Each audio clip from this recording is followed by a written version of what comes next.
भगवतां वंदे गुरु परंपरा।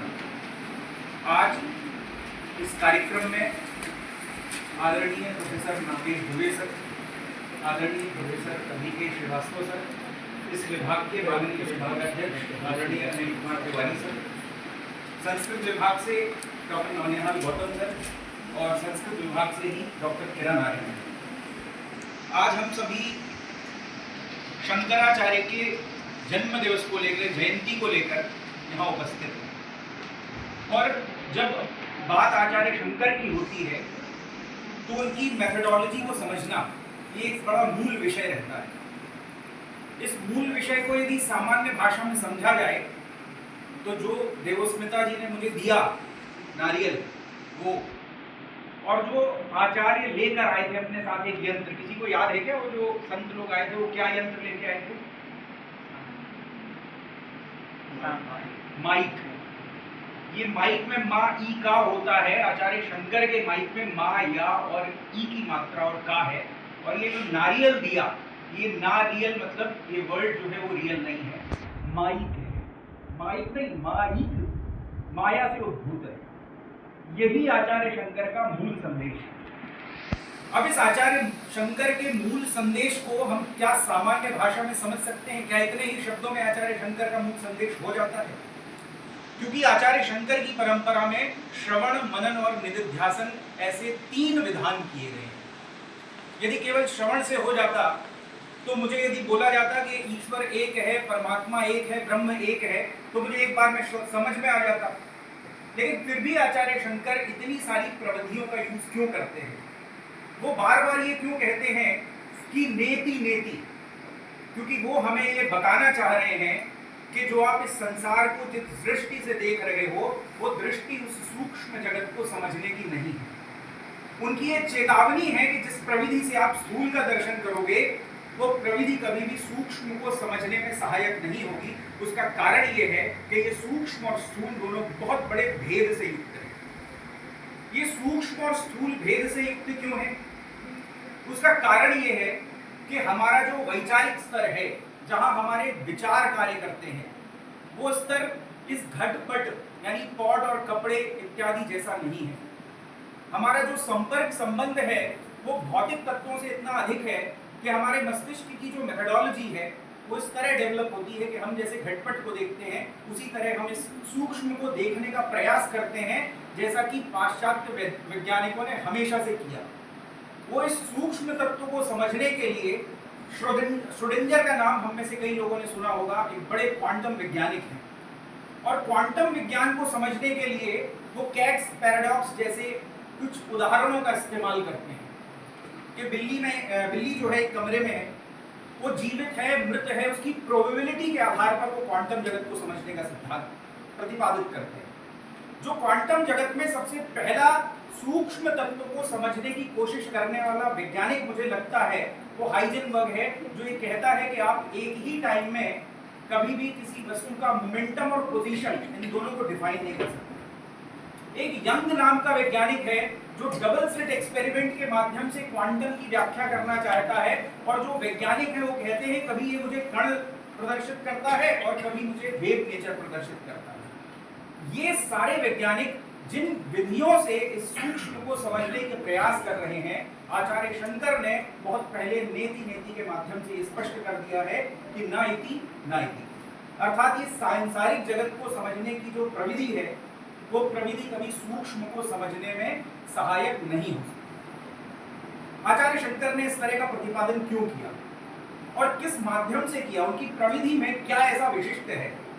उनकी प्रविधि में जो सबसे विशिष्ट बात है वो ये है कि उन्होंने आपके ही शरीर से, आपके ही अनुभवों के आधार पर इस जगत के मिथ्यात्व का प्रतिपादन किया।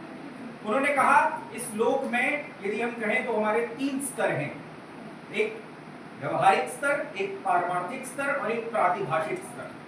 प्रातिभाषिक, व्यवहारिक और पारमार्थिक, एक व्यक्ति के जीवन से आप किस तरह इस सूक्ष्म तत्व को समझ सकते हैं उसका प्रतिपादन आचार्य शंकर ने किया। उन्होंने कहा आप स्वप्न देखते हैं ना, और जब आप स्वप्न देखते हैं और जब आपका जागरण होता है तो आपको पता चलता है कि जो अभी तक मैं देख रहा था वो सब मिथ्या है। वैसे ही जो आपकी जागृत अवस्था है, हम ये सब जो व्यवहार कर रहे हैं इस व्यवहार से जब आपको ज्ञान हो जाएगा तो इस पूरे जागतिक अनुभवों का भी आप निराश कर लेंगे। ये एक प्रविधि है जो केवल सूक्ष्म को समझने के लिए एक व्यक्तिगत रूप से डेवलप की गई है। जब आप इसी प्रविधि को और अंदर समझने की कोशिश करेंगे तो आपका व्यक्तित्व, स्व का जो बोध है, स्वत्व का जो बोध है कि आप क्या हैं, तब आपको समझ में आएगा कि आप कोशों से बने हुए अज्ञान के एक आवरण ही तो हैं। अन्नमय कोश, प्राणमय कोश, मनोमय कोश, विज्ञानमय कोश और आनंदमय कोश, ये अज्ञान के वो स्तर हैं जिनसे होते हुए आप उस पर ब्रह्म को प्राप्त कर सकते हैं। और यदि हम केवल साहित्यिक दृष्टि से परब्रह्म को समझने का प्रयास करेंगे तो शायद हम फिर उसी भौतिक तत्वों में फंसने का अपने लिए इंतजाम करेंगे। हम जिस सूक्ष्म तत्व को समझना चाहते हैं वो वास्तव में एनर्जी है। और क्या एनर्जी का कोई स्वरूप होता है? क्या आपने किसी एनर्जी को घट जैसा, पट जैसा या इस बोर्ड जैसा या इस टीवी जैसा ऐसा कभी अनुभव किया है? नहीं किया। क्योंकि हम जब किसी वस्तु को नाम देते हैं, किसी वस्तु को पहचान देते हैं तो हम स्वयं उसको सीमित करते हैं। वैज्ञानिकों ने भी ये कहा है कि ये प्रत्येक क्षण जो है वो दुनिया इतनी बदल रही है और हम अपनी सीमित आंखों से देखकर उसको सीमित करते हैं। ये क्वांटम का सबसे मूलभूत सिद्धांत है। तो हम जब जब किसी वस्तु को नाम देंगे हम उसे सीमित करेंगे। और आचार्य शंकर की प्रविधि है कि नाम मत दो, नाम को हटाओ। नाम को हटाओ कैसे? हम इस कमरे में बैठे हैं, इसलिए दर्शन शास्त्र विभाग का एक कक्ष है।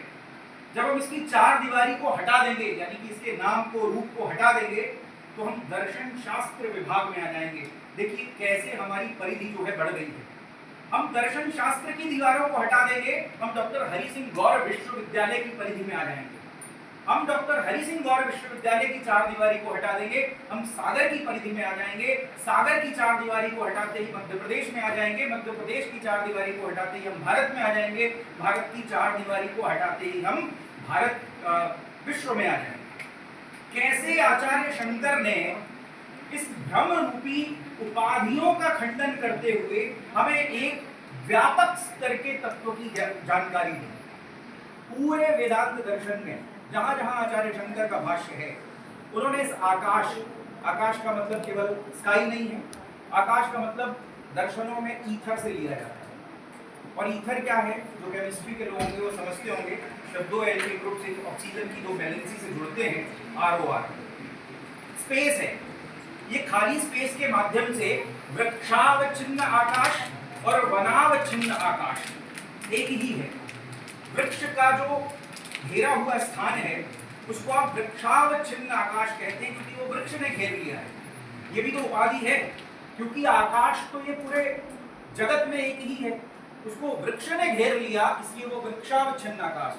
किसी स्थान को वन ने घेर लिया तो आप उसको वनावच्छिन्न आकाश कहते हैं। तो इस दृष्टि से आचार्य शंकर ने धीरे धीरे उपाधियों का खंडन करते हुए उस पर ब्रह्म की उपासना के माध्यम से, ज्ञान के माध्यम से या कर्म के माध्यम से किस तरह से उसका ग्रहण करना है, और इस एकत्व को समझाने के लिए उन्होंने पूरे वेदांत दर्शन को उपनिषदों के माध्यम से, गीता के माध्यम से, अपने भाष्यों के माध्यम से इस